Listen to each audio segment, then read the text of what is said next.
Hello, this is True Circle Farms.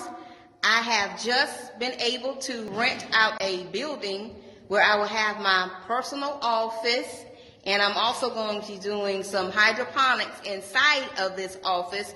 But I am thankful. I thank the Most High that I was able to find this building. And now that's what things I'm going to be doing. I'm doing my business planning. I'm going to be trying out some new hydroponic ideas. I love it, love it, love it, love it. It needs a little work, but that's fine. We're going to keep on going. And we thank the Most High.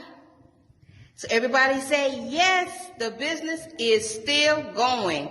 You can do farming hydroponically and also in the garden, which I still have the garden, but I'm just showing y'all the inside building while we're doing hydroponics.